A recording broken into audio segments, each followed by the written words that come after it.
Good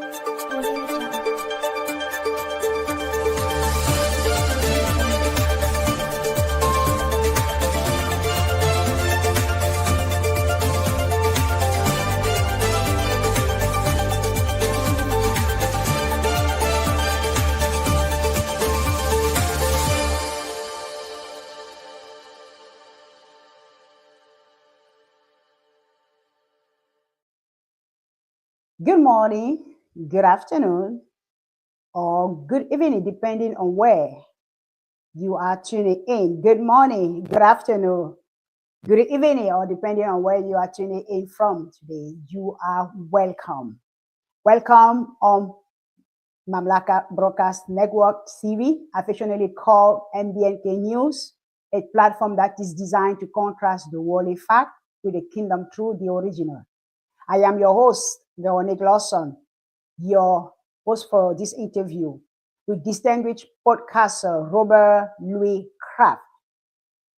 He is trust administrator and international delegate of the Brotherhood in Tribulation of the American People and an avid advocate of maintaining the 1776 funding principle.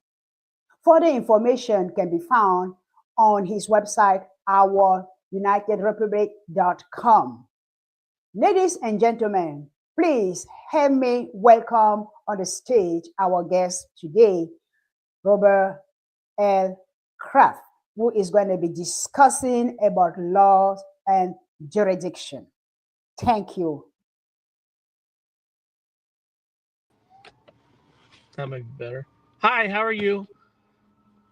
Doing great, Robert. How are you today? Good, good. Thanks for having me on.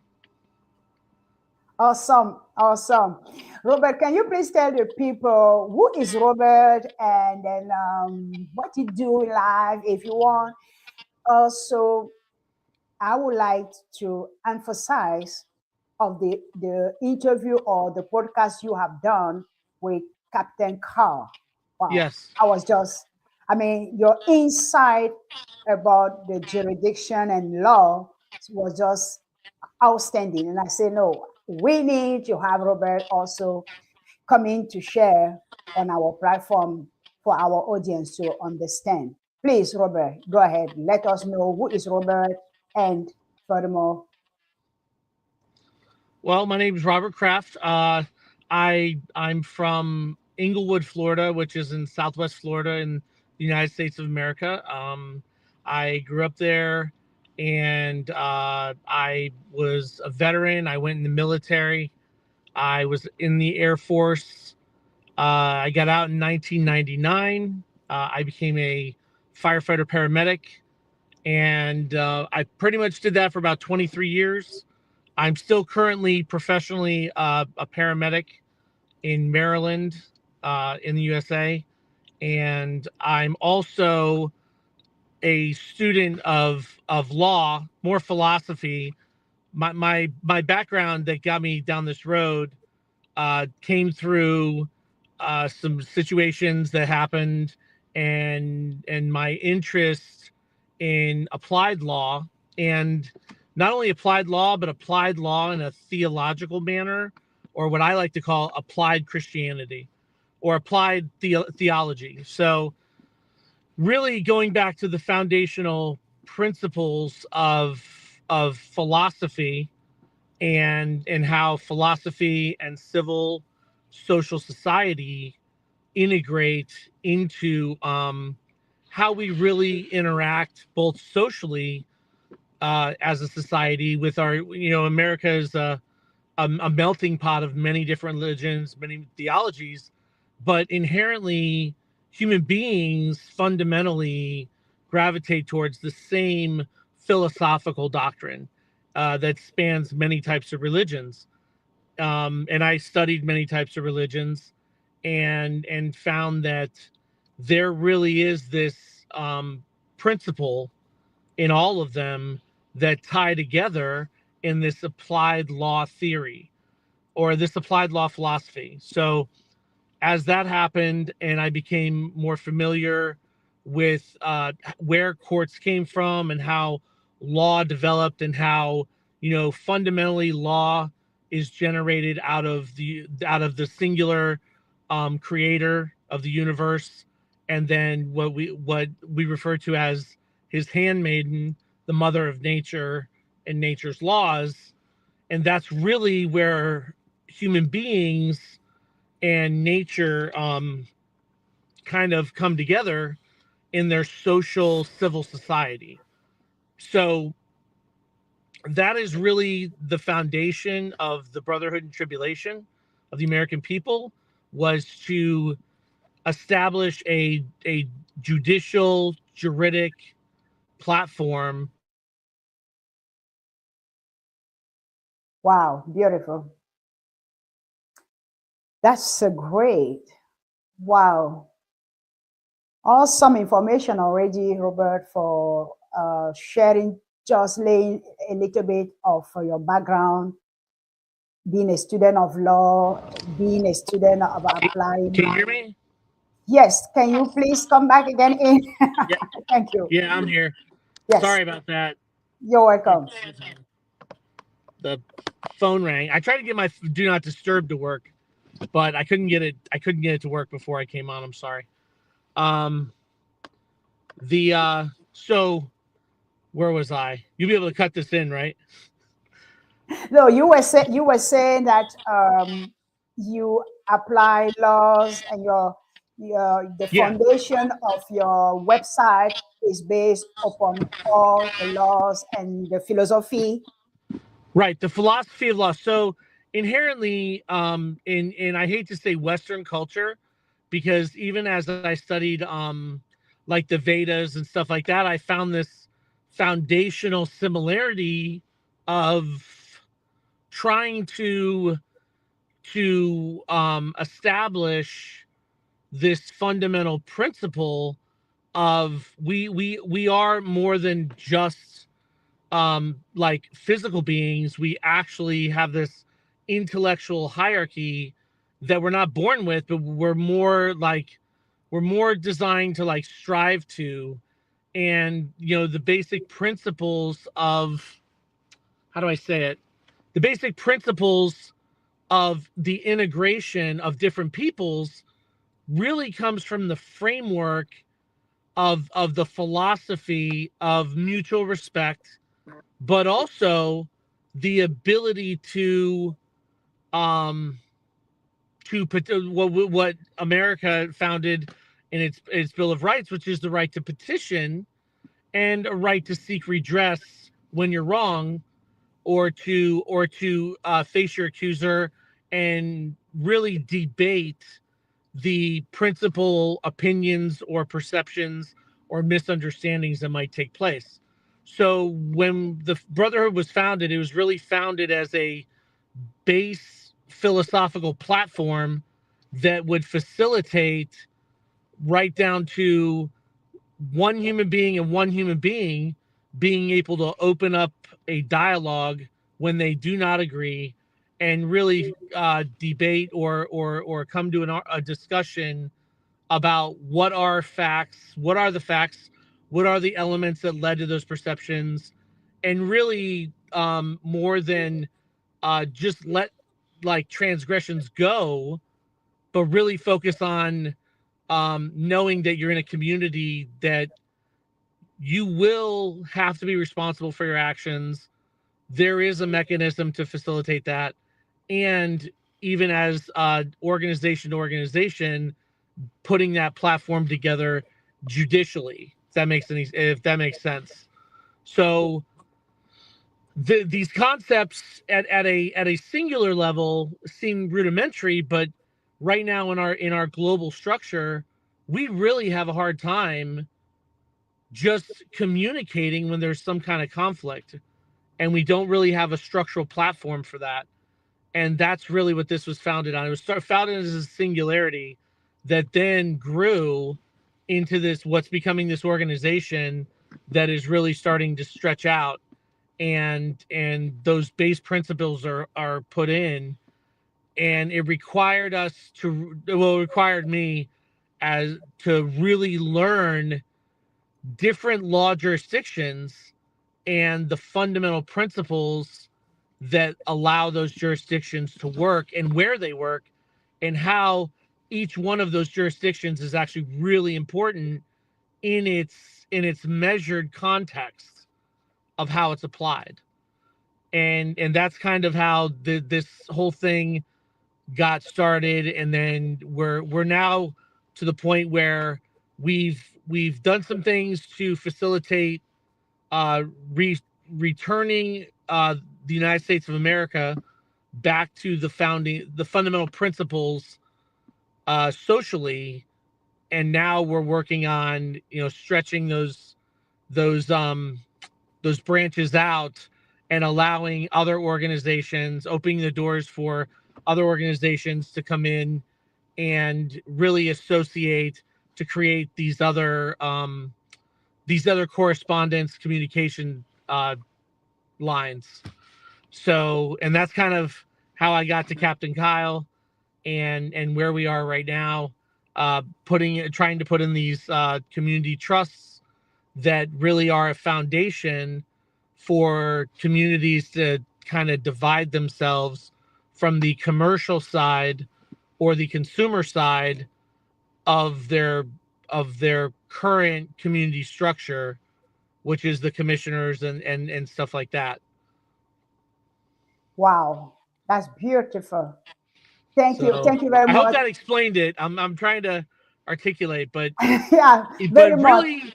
It really is founded on the concept of knowing that you are accountable, and knowing that every person that's going to be within the organization carries that right to, when they are offended, they have a right to their feelings, and they have a right to address those in a structured manner to determine what the elements or what it is, and then give that proper reparation, whether it's an apology, whether it's an admission, to make sure that there's a harmonical balance, and we don't increase the diversive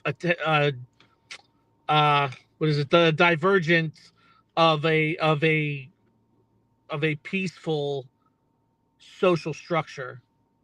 That's probably the best way to say it. It's to maintain peace.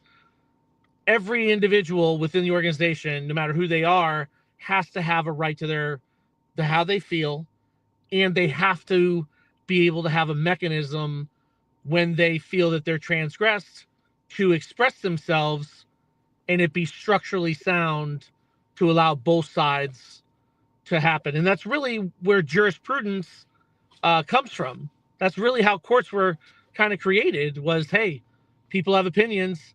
That doesn't mean they're right, doesn't mean they're wrong, but everyone having that right to petition and have that open dialogue really does facilitate a better social environment. Beautiful, beautiful. And I do thank you very much, Robert, for laying that kind of foundation. I do believe that also, before I even further go to my question or my interaction here, I want to say thank you very much again for serving the nation, the country. Thank you very much for your service.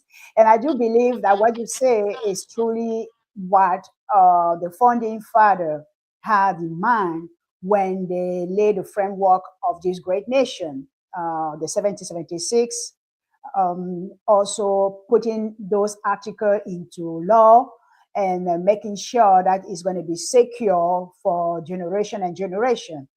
The problem that we had is that people do not really understand how or really what the law means. So therefore, the kind of breaking the law without maybe knowing that they're even breaking the law, just as you express right now, that people have to be free. Everybody, if the person is offended, they have the right to say that they're offended, and they have the right for everybody to know that you offend someone. So it is not, the law is not just for this party here and the other one is left behind. So I'm very grateful for your effort and advocating that part that is missing again in our nation today, or even in our culture today. So thank you for that. Absolutely. As you were talking, that I know that there are many type of jurisdiction. I don't know whether you would like to highlight a little bit for, let's say, for someone who have no understanding or who do not even have any knowledge of law. If you could just highlight those layer of jurisdiction, and also you were talking about commercial, and then you were talking also about social. So when you say commercial, is it commercial in terms of a person or commercial as a commerce? Well, that's a great question. You don't know. I don't know if you know, but uh, the Declaration of Independence is a fundamental petition for redress of grievance. So really, and people, a lot of people don't know that that was a 20-year document. It took 20 years of usurpations or actions by the parliament that really brought on the Declaration of Independence. Some of Benjamin Franklin's writings are 20 years before, where he's saying this is going to happen. Like the America is going to separate because of the behavior, and that really opens the door to a social a society in America, right? So that the Declaration of Independence really established America. That, but America is actually a ministry. It's a church. It's a church in trust. So when we're talking about the Articles of Confederation, we're talking about America, we're talking about the Bill of Rights. This is a political body politic that is founded on the principles of law and equity. And those principles sit in what's called our trust division. So if you go to Article 3 of our Constitution, of the U.S. Constitution, Article 3 has 4 law jurisdictions. It has law, equity, admiralty, and maritime. Law is general law, and that is the land law. And then equity is individual equity. Now, that equity and those two, let me say this first. Those two make up what we call our trust division. So that is a division of trust. That means that goes back to the fundamentals of Jesus saying that he threw the money changers out of the church. Right? So Jesus came in.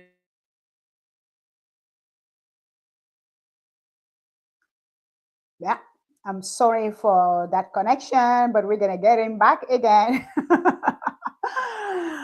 Oh, thank you very much for bearing with us as he reconnect onto the live stream. We know that he's kind of driving down the road, and sometimes the connection is not easy. So please bear with us as he reconnect again back. Thank you very much. And thanks also all of those who are commenting. And oh, here we go. He's back. Yes, Give me 1 second. thank you. Yes, it's I'm always trying good. to give me 1 second. Okay, Show them. we are student of law, and then we want to know more. So we're going to hunker down here till he comes back, because it's a good thing that he's speaking, right? Wow, I didn't even know that American is a church. His ministry is a church. Do you know that? Can you imagine? I want him to elaborate really about American is a church. American is a church. We are in for a great trip. Are you back? It. No, I don't know. Hold on. That's good. Yes, we can hear you, but Can you hear me? Yes, All we right, can here hear we you go. perfectly. My president down in Florida was trying to get a hold of me. So, and I was trying to talk to him before we left. I just had to let him know. I cannot figure out how to turn on my do not disturb. So I'm gonna have to figure it out because that can't keep happening. But I don't know how to figure it. Listen, I can read a lot of books and talk about a lot of things. Technology takes me a few minutes to figure out. I'm not an expert at it. You are not So alone. You are not alone on that case. There's a lot of people who still figured it I out. Me too here. I am honest enough to know my limitations. I'm good at certain things. There are other things that I know people that are way better, and I let them do those things because I'm not there. So I heard you talking. You can hear me okay, right? Yeah, I heard a little bit, but I was just trying to chime in as you were trying to reconnect. I went on my escapade. I was telling the people I want you to elaborate on American is a church. I wanted it Yes. to. I said, please. So, Yeah, and actually I didn't actually figure this out until I kept coming up with this concept of the separation of church and state and the separation of church and state. And I'm like, the churches that were participating in, like, what is the separation? Because it doesn't feel like there's like a real separation, right? So then I ended up, I had the opportunity. I just happened, things played out. I happened to come in contact with a Catholic canon law lawyer for the Catholic Church. And we had a conversation, and I said, I was still searching, right? Because this stuff is not written. Like we kind of have to search for it. And I said to him, I said, this is how I think it works. And I said, America's a church, and the United States is a commercial trade organization. And he looked at me and he looked at me and he shook his head and he agreed. He said, America is a church, America is a ministry, and the United States is for commerce and trade. And at that point in time, I was like, this makes so much more sense now, because there's three parts to our system. We have three branches. We have America, which is the ministry in trust and its guardians. And then we have the United States, which is our trade commerce system and our international trade. It's our how we conduct commerce with other countries around the world. But America's a nation.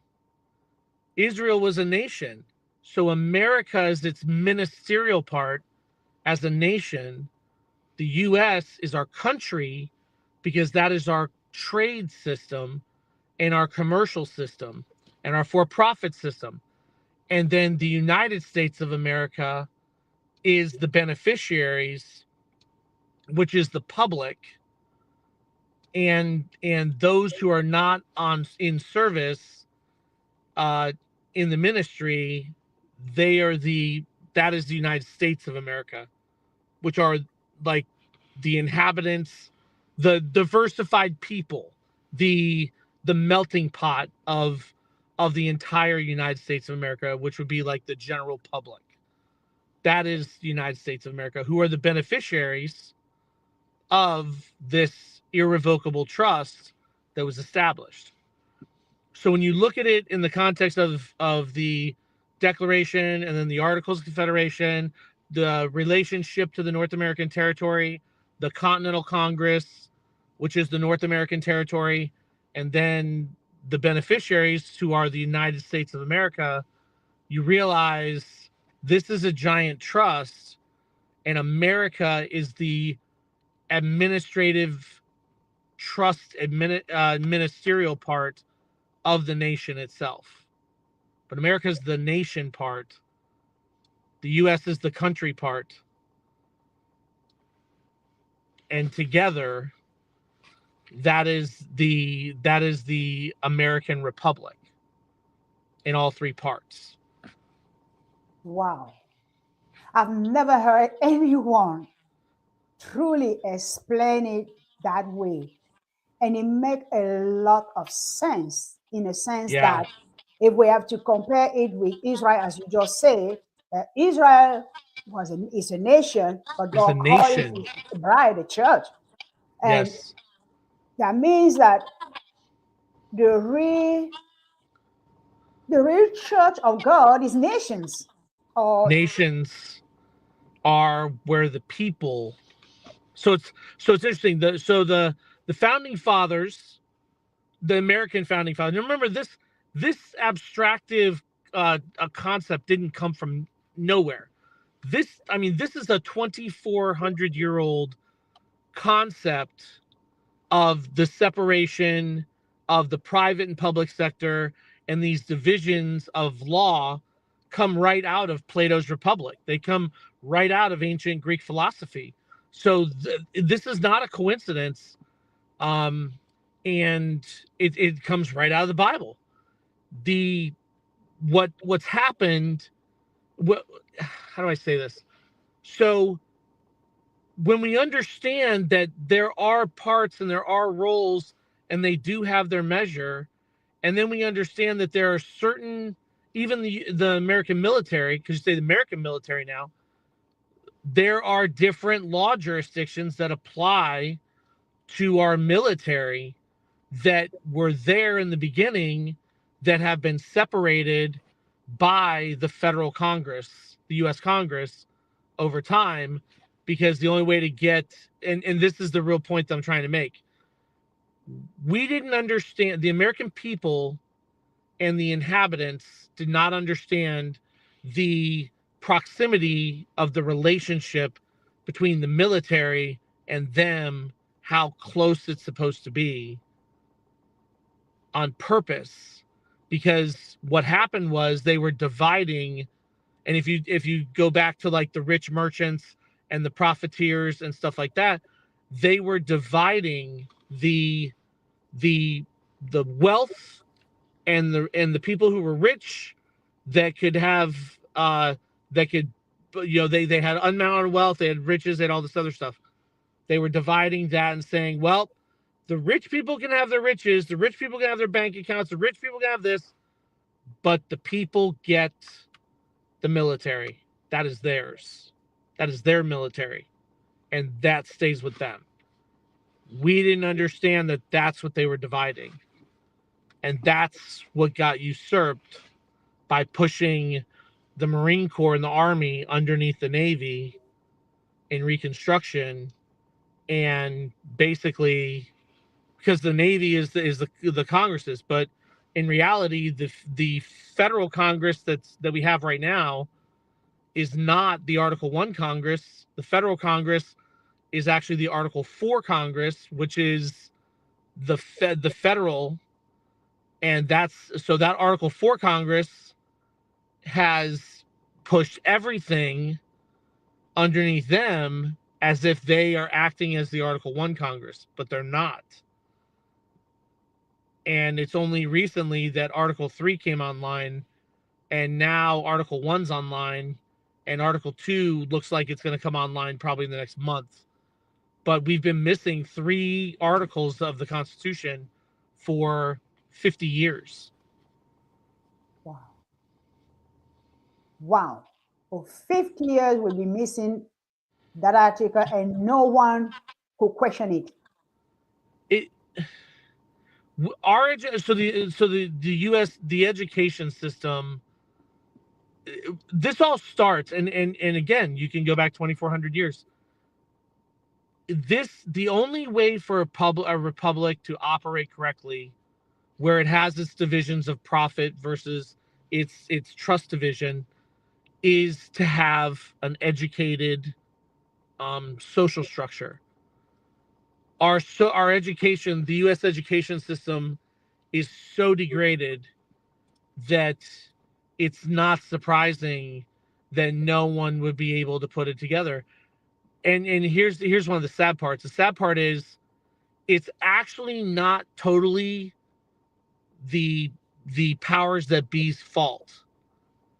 The inhabitants, the indigenous inhabitants, which that's the Liberty Bell term, is the indigenous inhabitants, the people, the public, never established their communities and never put in the education system they wanted.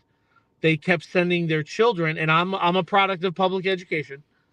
They kept sending their children to a public education system. Our public education system, as it was structured inside the United States, is a vocational workforce training system.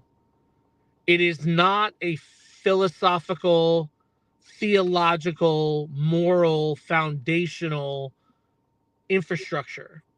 And that is a community level foundation that must be put in by the inhabitants that believe in a certain principle of moral doctrine that has to be taught on the trust side.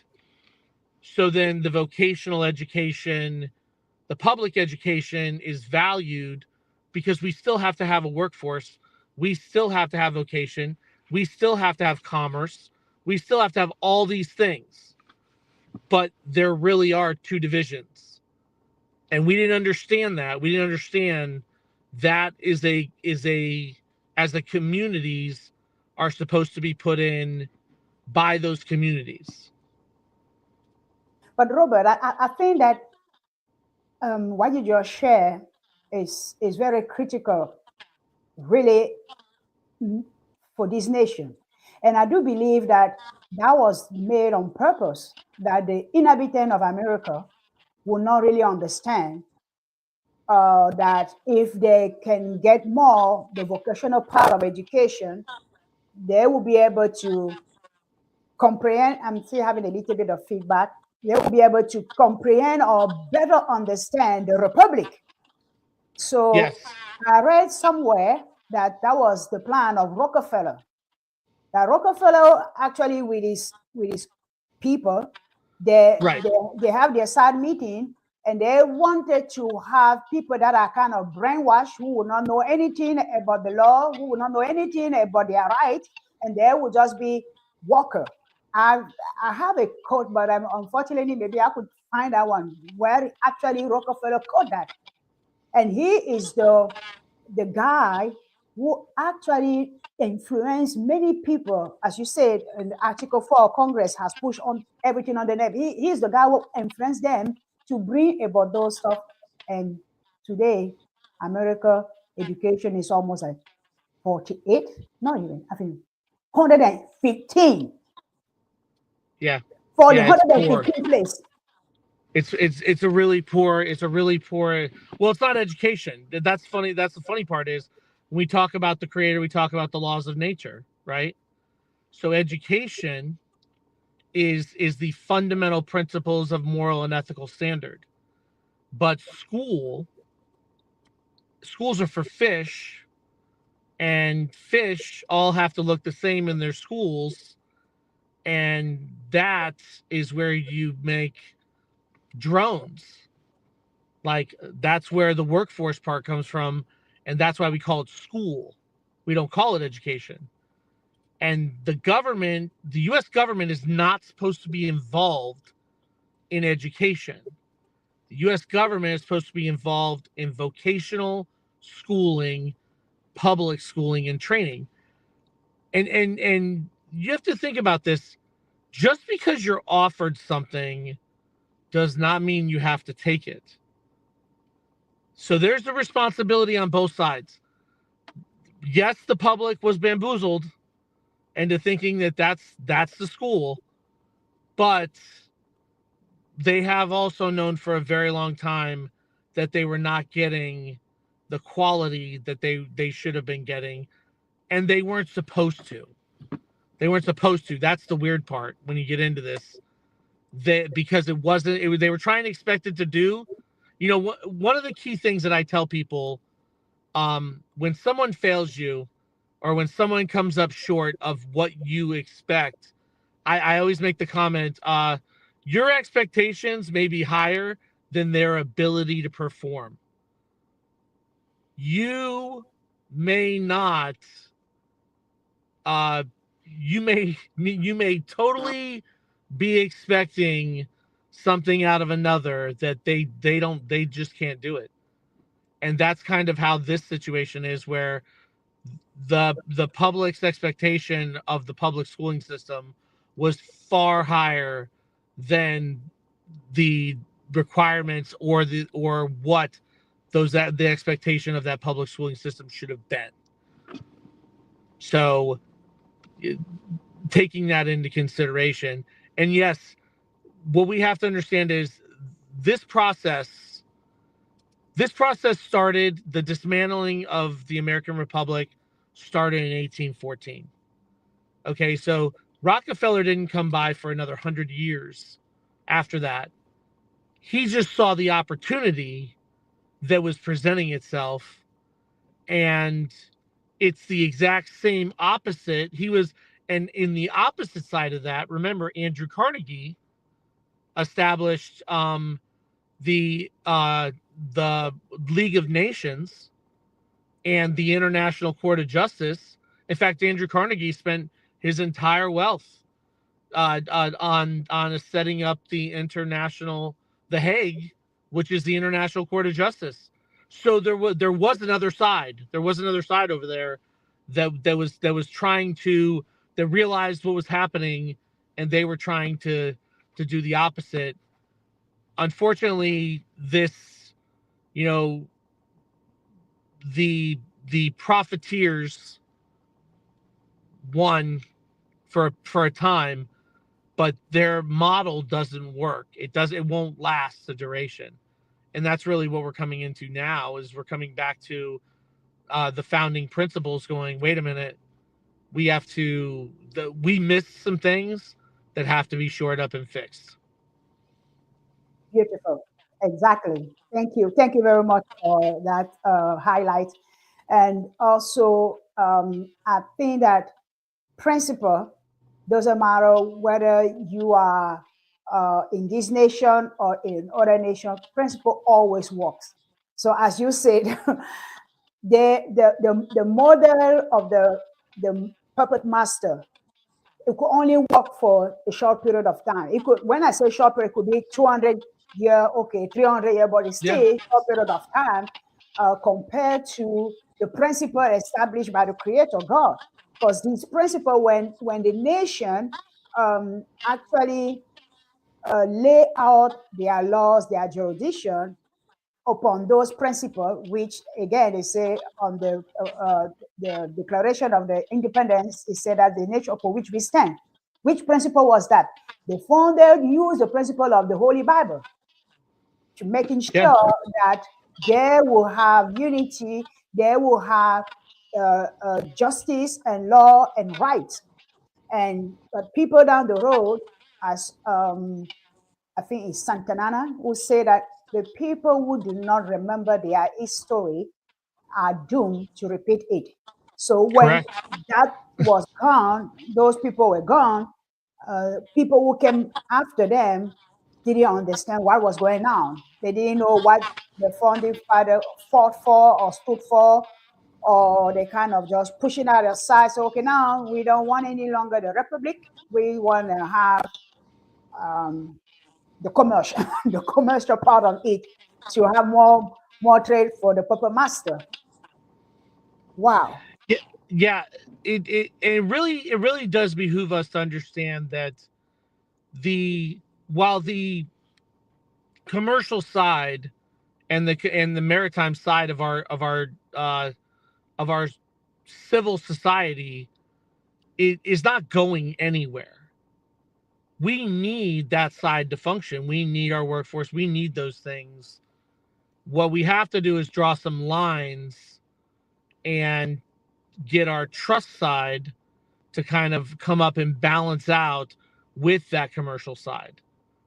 And that's really the goal. And I think that's the goal that they were trying to find this balance between what is the fundamental rights of an individual or a community or a a non-profiting community versus its integration into that commercial and maritime consumer sector, and how much is enough and how much is too much.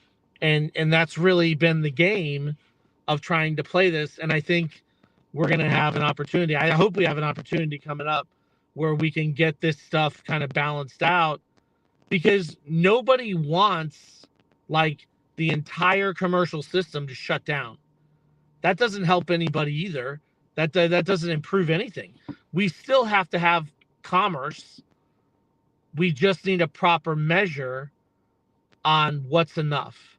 Where does private and individual rights, where does that line get drawn, and where does the profit division begin, and try to balance those two systems out? It really is important, and it's all through the Bible. It's not any different. Taxes have to be paid, and even Jesus said, what did he say? He said, "Give what is Caesar's to Caesar, give what is God to God's." Put in your trusts what you give to the church, and that is your sanctuary, and that is your trust division, versus don't conduct business inside the church, because this isn't a place for business. Wow. And that is really the line. And when the Brotherhood was created, when it was fully established, it drew a very rigid line between commerce and like federal jurisdiction and U.S. jurisdiction, and really drew this hard line of, this organization is in trust. It is not a profiteering organization. It is not here to make money. It is not here to get EIN numbers and bank accounts, and we will commission in a limited capacity as much as we have to associate, but that association will be limited outside of the foundation of the organization itself, because we did not have that trust division at all, really anywhere. Wow. So that means that, Robert, thank you very much. That means that people who decided to do business must normally understand that they're doing business as a trustee, or are they doing business as a Inc. corporation? Correct. And knowing the difference between those is really what the key is. So when an organization is in trust, they are not there to fundraise. They are not there to profit. They are there because they are performing a service to the beneficiaries. And in this case, this organization is specifically here to get these private public trusts up, so that the inhabitants of those communities can start to divide out their assets and move those assets and get them put into a private trust for that community itself. But it also is limited to, there will be no commercial structures, no commercial buildings, no commercial assets, no businesses, no profiteering, no nothing. We have enough of that. We need the other side. Excellent. And I would like to I would like again to get back quickly on that you were mentioning earlier on the notion of the law. Were you speaking about the law as commonly referred to a common law, or you were just law in general? It's a great question. So the Constitution, the American Constitution, or there's three constitutions. There's the American Constitution, the American National Constitution, and then there is the U.S. Constitution. So there's three of them that are almost encompassing the same one. But essentially in all three, Article 3 gives us 4 jurisdictions, which is law, equity, admiralty, maritime. Where it says law, that is not common law. That is actually what's called American general law. American general law is the law of the land for the Supreme Court of the land, which is what's in that which in that article. That Supreme Court of the land is actually the Judge Advocate Division Main of the United States Marine Corps. That is not the U.S. Supreme Court. U.S. Supreme Court's an Article 4 court. Now, you have Admiralty law. So I'm going to kind of use my hands.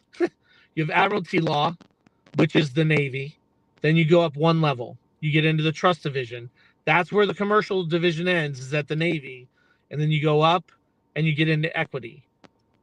Equity is territory law. That is the U.S. Army. Then you go up again. That is American general law. That is the United States Marine Corps. Then you go up again, and before 1965, that jurisdiction was called Chancery. When we wrote the new trust, we named it American Canon Law. So I have the rules. I actually have the Florida rules of procedure for Chancery law and for common law. I think they're from 1952. So when you're coming up, you get American general law, that's the land law. Then you go above the land, right? You're going over the land, it's above the land, and you go to Chancery law, which is now called, which in our organization, it's going to be called American Canon Law. And then you go to the highest law in the land, which is under the 7th Amendment of the Bill of Rights, which is common law. But those two jurisdictions can only be put together once the equity courts are open and the general law courts are open. Wow, beautiful. It's so, I mean, you just explained it so simple and very clear for everybody to understand that. Thank you very much. And the other question I have in mind is that since we have enough of commerce, would it be advisable for a person to create private trust and add his entire household or family there? Yes. As a so the way that the system, because really we create a system, okay, is once the framing of the community trust is done, and then once that part's done, and then once the armory is put in, because those are two different jurisdictions, we have to put in the community trust because that goes to the territory, which is the U.S. Army's jurisdiction. Then we put in the armory, and the armory is the well-regulated militia, which is our Article 2. That jurisdiction is given to the U.S. Marine Corps, and they appoint a sergeant at arms. After those two base foundational trusts are in, and those two jurisdictions are established, then the community trust opens up to put sub-trusts, individual sub-trusts inside of it. And they're sub-trusts, but they're held within that ministry. Beautiful. Perfectly said. Thank you very much. And the term that we used was sub-trust. Sub-trust. Yes. And then we open the, like, we have other things that we can put in depending on if they want to put a community school in. Like if you want to put a community school with the philosophical education, we will build the trust out. We'll put, we'll build a new a branch of the community trust. We'll build it out, and then we'll get a board appointed within the community. And then depending on what type of education, we'll help them get a foundational, I hate to say I think the way I say it is I got a 17th century education. So I had to go get a 17th century education of my own. But we'll help them like put that together and get that curriculum for that community started, and try to help them if they want to integrate their theological doctrine into that philosophical doctrine. Obviously, we're going to help them with that, but it's going to be up to them. That's really the problem with common law. When we get to common law and we get to chancery law, we are talking about theological, the philosophy of theological doctrine or religious doctrine in the foundation of that community's social structure, which is why it's so difficult, because you have to, while you're giving them a platform and you're helping them frame it out where it does create these divisions, but it also allows for this public integration, especially at commerce and trade. It really has to come from that community to set the foundation of the moral and ethical philosophy or theological philosophy that they want their community to operate in. Wow, that's great. That's great. Thank you. Thank you very much. I have some another question to you. Is that will a trust can a trust be regarded as a kind of a security blanket or a counterforce to the commerce? Yes. So I'm an International Bar Association member. I'm also I'm on the Indigenous Peoples Committee, the North American Forum, a Human Rights Committee, and there's one more. I can't think of it right now. But I'm also a international independent ordained Christian minister. So the organization that declared me independent when I went through my process of ordainment, I had to basically lay out the philosophy of our organization and how it works and everything else, and then they had to grant me that ordainment. The structure, how do I say it? Kind of lost track. What was the question again? I'm sorry. The question was if the trust, can a trust be regarded as Okay. Yep. Sorry. Yep. So because of those affiliations and because of how we've built out this organization, there is representation at an international level, and that's what the trust does, is it builds a wall and gives that foundational jurisdictional perimeter that when it's almost like whenever it's impeded or whenever there's a knock, the door opens and the response is, if you ever go to the Amish, right? The Amish, I had to do a lot of research into the Amish because the Amish have done a great job at holding a lot of these principles correctly that I was able to model, or at least synthesize a little bit looser than how they do it. But I use them as a really good model. Whenever you go to the Amish and you talk to the Amish and you say something, the Amish will tell you need to talk to the bishop. That's like saying you need to talk to my lawyer. By having this foundation by having an International Bar Association member and having it structured correctly, that's exactly what it does. Whenever there's that knock at the commercial level or the civil level, the response is, you need to contact our attorney. Here you go. Call him. Wow. So that is the perimeter.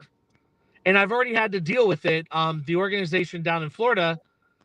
So the Republican Assembly of Charlotte County is the organization that we merged to bring the Brotherhood in, the Brotherhood Trust in. They had a situation where they were being threatened by the Republican Party because they were using the name Republican. And there was a point where the Republican Party was going after anyone that had any organization that was named Republican. So when we merged the organization together, it moved out of the state jurisdiction, out of state statute. It moved into national jurisdiction as a private organization in international law. So when I was notified by the president down there that he received a cease and desist letter and telling him that he has to get rid of his domain name, which is RACC 1776, and he has to get rid of the Republican Assembly of Charlotte County, I'm the one that had to contact the Republican Party's attorney and notify them that that organization is in the private sector and they are not to contact them any longer. And, basically advise them that this is not an organization under civil law, nor does it have a EIN number with the IRS. All that's been dissolved. That's all been changed. They are no longer in the civil jurisdiction. Don't contact them anymore. And they never heard another word. Wow. That really pays to know the law. Wow, that's beautiful. My goodness. Thank you very much, Robert. And before we wrap up, I would like to have you highlight, if you will, whether how does that play with maritime law? I'm always hearing here the maritime law, this and that. How does all this plays with maritime law? So maritime law, the foundational territory for maritime law is the Western Pacific or the Mariana Islands. The federal government, that is Article 4 of the U.S. Constitution or the American Constitution. That is Article 4, full faith and credit. And our maritime law is where our treasury is, and that is under our U.S. Coast Guard. That jurisdiction is our federal jurisdiction. The federal government, that is the maritime jurisdiction. And that jurisdiction is what would be considered what's called a meritocracy. That's the state level is actually in a jurisdiction called Oceania, which is basically more like the law of salvage. Like if you were to find like sunken treasure, or you were to find a ship at sea that's sunk and you raise the ship, that's Oceania. That jurisdiction, the best we can figure out is we don't really know who's over that. The best guess is somewhere in Asia Minor. They've parked that headquarters. We're not really sure. We're guessing somewhere near Asia Minor is where that consumer sector's from. So that's even like farther down. That's in Oceania. So there's Oceania, then there's maritime, and then you get up into admiralty, which is the law of the sea, and then equity, and then general law. So maritime is actually our federal jurisdiction. Wow. And then thank you very much. Is that lawful?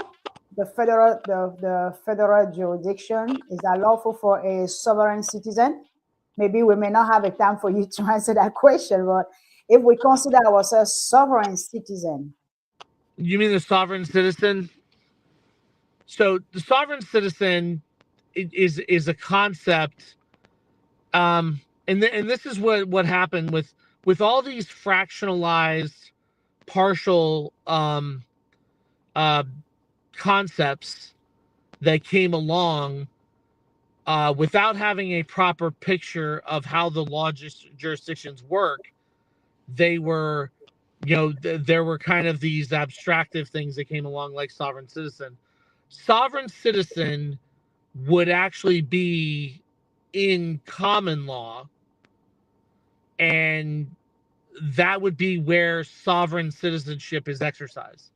But like I said before, without the equity and general law courts in, that community can't establish or lock in and connect the circuit to general law that would allow that sovereign citizen but remember, sovereign citizen would be common, so it would be congregational, and it would be within that community or that private community or congregation, their church, that sovereign citizenship would be recognized. When you leave the church grounds or you leave your organization's grounds, it is how you are perceived outside of there. And this is the problem with not having a proper organizational structure of law jurisdictions. This is what happens. And this is what has happened. So there's a lot of people that are trying to use law concepts in the wrong court because that is not how that court looks at you. When you're in a civil court, you are a corporate for-profit.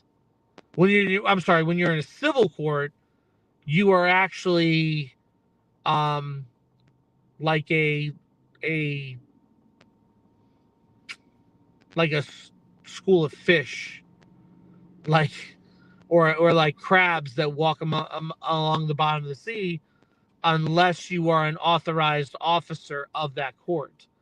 When you're in a federal court, you are actually in maritime jurisdiction, so you're more like fish. You're not walking on the bottom of the ocean, you're actually somewhere between the bottom and the surface. Wow, my gosh. So oh my. Jesus said to be fishers of men. We didn't realize that they were going to create all these law jurisdictions, and they were literally going to use concepts on the earth in nature to describe how we would be observed by our governments and stuff like that. And that's really what's happened. Wow.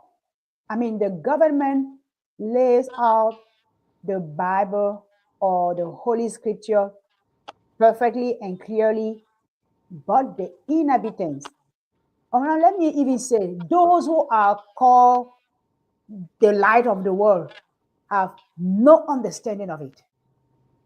Yeah. We're living in a time where I think that's going to change. I think you're going to see people that are going to go and they're going to start reading these old books and realizing that this stuff didn't come out of anywhere, and not all of it's a fraud. It's your perception of it because you're not educated enough to see no. When we're over here, we're this. Well, if you don't want to be over here, then you got to have something to go to, because you can't be nowhere. There's no possibility to be nowhere. So you have to be somewhere.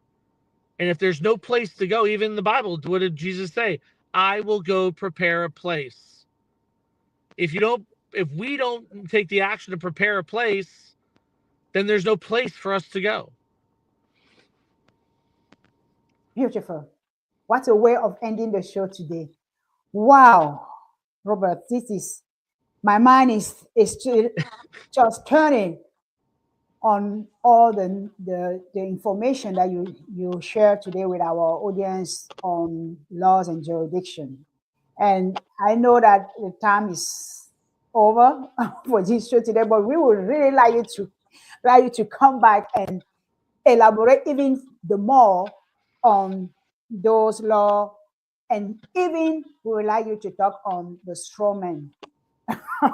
Yeah. I've been hearing about our birth certificate, about the strawman, and all that. I know that you invested yourself in that. And please. Yeah, absolutely. I'd be happy to come back. Yeah, please tell our audience where they to find your works as we're wrapping up today the show, and we know that you're gonna come back soon because there's a lot to digest. Yeah, absolutely. So our website is ourunitedrepublic.com. It's OUR unitedrepublic.com, and there's two parts in there. The one part is it talks about the trusts and how the communities need to set up these trusts, or they should. Like I say, they need to, but technically none of this stuff can get divided out until these things are put in place. and there's a place to go. But ourunitedrepublic.com, there's an email on there. You're more than welcome to reach out to me. I've literally been on the phone all day today. People are calling me all day. So it is definitely, people are starting to pay attention and realizing there is more to this. But and a lot of people have done a lot of work, but there's also a couple pieces missing that need to kind of be connected. So ourunitedrepublic.com. My name's Robert Kraft, and I am the international and national delegate representative for the Brotherhood and Tribulation of the American People. Thank you. Thank you very much, Robert. Please, you could stay back when we hang up the show. Very much appreciate of your time and being available and very flexible to come on board and then just share that educational part with us today. We know that's our first time to have you, but it's not going to be our last time. The vast knowledge of you understanding laws and jurisdiction, when I heard it during your show with Captain Carl, just stuck with me. I said, no, we really need you to educate our audience, which is why today is our first time to have show with you. And we know you're going to come back very soon. Absolutely. We're going to maybe bombarding you with all the questions that we want you to answer before you even get on the show. So thank you again. Thank you very much. It's been my privilege to host this interview today with our distinguished podcaster, Robert Lee Kraft. And as he said, you could follow him even on the social platform if you kind of going into our UnitedRepublic.com. You will find that you also have a TikTok, you have X, formerly Twitter, and then you could invite him also to your show or maybe your conference or seminar to educate the people, because we need as many people to know their right, their laws in the land of the living. Thank you again. And until I see you the next time, please follow us on our various platforms. We are on every social media platform that you could imagine. We are on X, on Twitter, on Instagram, on Rumble, on Telegram, on Facebook, on YouTube, on Reddit, and through social. We are engaging the media because we are now the news. As Elon Musk say, you are the news. So you go out, you educate yourself, and don't let the mainstream media educate you. Thank you. Thank you very much for the privilege of your time. Signing off today. Bye-bye.